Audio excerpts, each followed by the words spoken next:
Bom, gente, vamos dar início a mais um vídeo para o canal Só Psicanálise. Nesse vídeo aqui eu vou fazer para vocês mais uma elucidação que irá compor a playlist de título Mecanismos de Defesa, certo?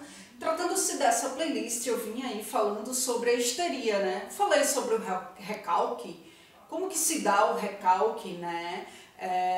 Na dimensão da histeria, certo? E aí eu vou dar continuidade a essa temática e para que você tenha uma visão abrangente acerca do assunto, se você não assistiu os vídeos anteriores, é bem importante que você acesse a playlist e assista os vídeos anteriores. Para falar disso, eu venho aí debruçada sobre os escritos do próprio Freud. Escritos esses que estarão aludindo às neuropsicoses de defesa, inclusive o título dos escritos, né, que são aí referentes ao ano de 1894, e aí Freud ele vai trazer exemplos de casos que ele chegou a acompanhar para contextualizar e daí então trazer explicações acerca da defesa na dimensão da histeria, na dimensão das neuroses, né? Na dimensão da psicose, enfim. Ou seja, ele não vai falar, como a gente mesmo sabe, da psicose de modo aprofundado, porque quem se aprofunda às psicoses é Lacan, de fato. Mas aí ele traz superficialmente alguns ditos referentes às psicoses alucinatórias, certo? Então vejam, Freud, dentre esses exemplos aí, ele vai falar de uma moça que se culpava bastante. Ela se culpava muito porque enquanto ela cuidava do pai, que estava doente, em paralelo ela pensava em um rapaz. E aí esse rapaz causava uma certa impressão erótica nela, né? Sensações eróticas, e aí ela sentia-se bastante culpada, porque, enfim, eu acho que ela pensava, meu pai está doente, eu estou aqui pensando em sexo, né? Então daí ela se sentia muito culpada por conta desses pensamentos, sabe? E um outro caso que Freud vai citar aí como exemplo é o da governanta que se apaixona pelo patrão, né? Então, tipo, não pode, ela é governanta, ele é patrão, de repente ele pode ser até casado, né? Ter filhos e tudo mais. Então, ele traz esses dois exemplos para contextualizar, apesar de não trazer detalhes, apesar de não trazer minúcias acerca desses casos. Então, o que ele quer dizer com isso é que essas duas mulheres, elas sentem-se aí tão culpadas, né, por essas sensações, por essas impressões, que tanto uma como a outra resolve expulsar essa inclinação de sua mente, né? Porque o eu dessas mulheres estavam aí em confronto com essa experiência, em confronto com esses sentimentos, né? Que daí então estavam suscitando um afeto, mas um afeto aflitivo, né? Isso que elas estavam sentindo, estavam suscitando um afeto aflitivo e, portanto, o eu delas estavam em confronto com esse sentimento, com essa experiência. E então, quando isso acontece, o que é que a gente deseja? A gente deseja esquecer, né? Como diz Freud, nos sentimos aí incapazes de resolver essas questões, essas contradições, por meio da atividade do pensamento, a gente se sente incapaz e aí o que é que a gente quer? Expulsar isso do nosso pensamento, né? Quer se livrar disso. Então, a intenção é expulsar essa coisa tão inconveniente, é expulsar essa coisa tão desprazerosa para longe da gente, já que a gente não tem condições de resolver isso, né, na nossa mente, resolver isso no nosso sentimento, no nosso pensamento. Daí o que é que acontece? Para se livrar disso, a gente tenta não pensar no assunto. A gente deseja aí, de fato, suprimi-lo de alguma forma. Mas aí, Freud, ele vai dizer que ele não pode afirmar que um esforço voluntário, né, de eliminar da mente coisas desse tipo seja aí um ato patológico. Por quê? Porque ele disse que não sabe nem dizer de que modo esse esquecimento intencional ele é bem sucedido nas pessoas que permanecem saudáveis, né? Porque, vê só, vamos lá voltar ao exemplo que ele citou, o exemplo da governanta que se apaixonou pelo patrão.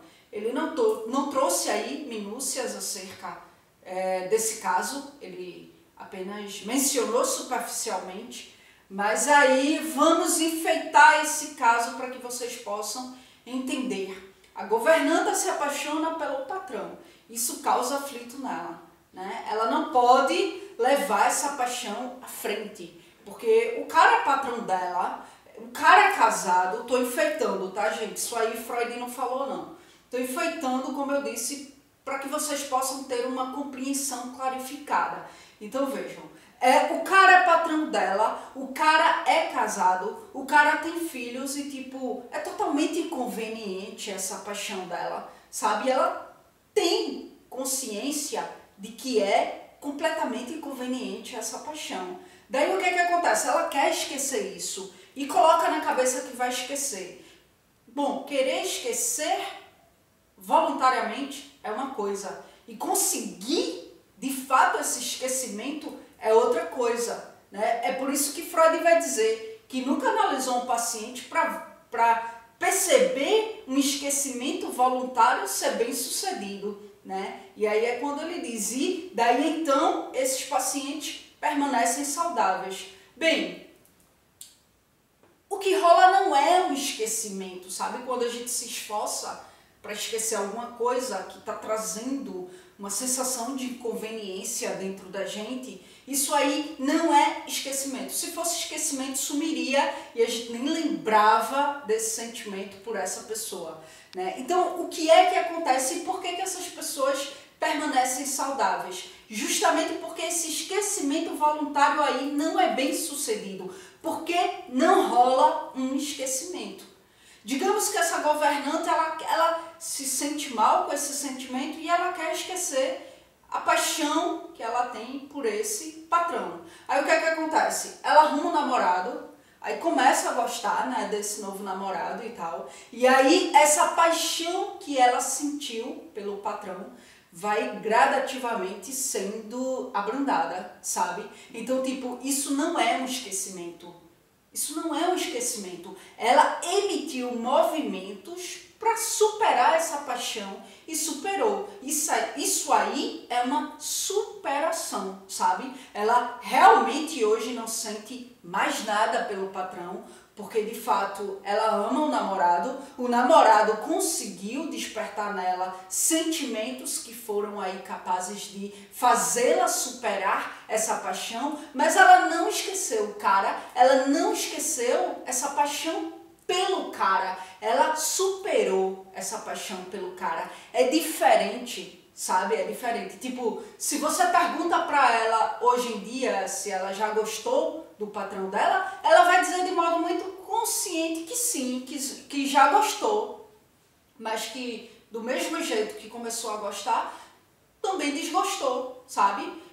Porque começou de fato a gostar de uma outra pessoa. E aí ela vai dizer, hoje eu olho para ele e vejo o meu patrão e apenas isso e nada mais além disso. Veja, foi uma elaboração consciente de toda essa experiência, sabe? De toda essa conflitiva. E por isso Freud vai dizer que ele não pode afirmar que o esquecimento intencional é bem sucedido.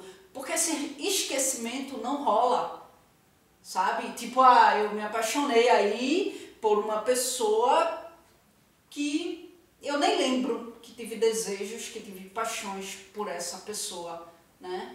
Sei lá, me apaixonei por uma pessoa e isso foi muito ruim para mim isso foi muito inconveniente para mim e eu quero esquecer essa pessoa. E no outro dia, tipo, já nem lembro que tive uma paixão por essa pessoa. Não funciona assim, sabe? E daí Freud, ele vai dizer, olha, esse tipo de esquecimento não funcionou nos pacientes que eu analisei, certo?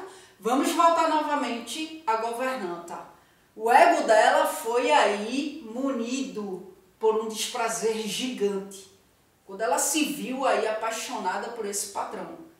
Que daí, putz, ela resolveu sumir da casa dele, sabe? Ela resolveu sumir, abandonar o emprego, sumiu de lá, tá? Ela foi embora para esquecer o cara, ela queria esquecer isso. Esse ego foi tão massacrado por esse sentimento que o recalque agiu, né? E aí ela ficou embotada, tratando-se dessa paixão pelo patrão.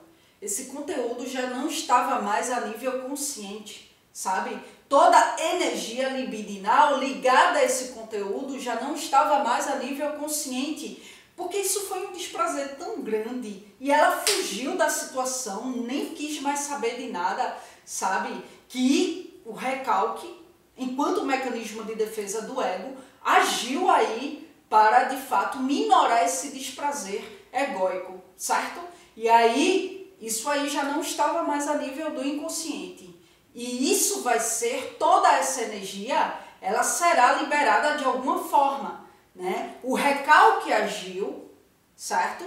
E aí, essa energia ligada a esse conteúdo, ligada a essa paixão, ligada a esse desejo, vai ser liberada de alguma forma, né? E é aí que funde-se o estado patológico. Uma coisa é tu superar, sabe? Uma coisa foi lá, primeiro exemplo, a governanta, ela superou, sabe?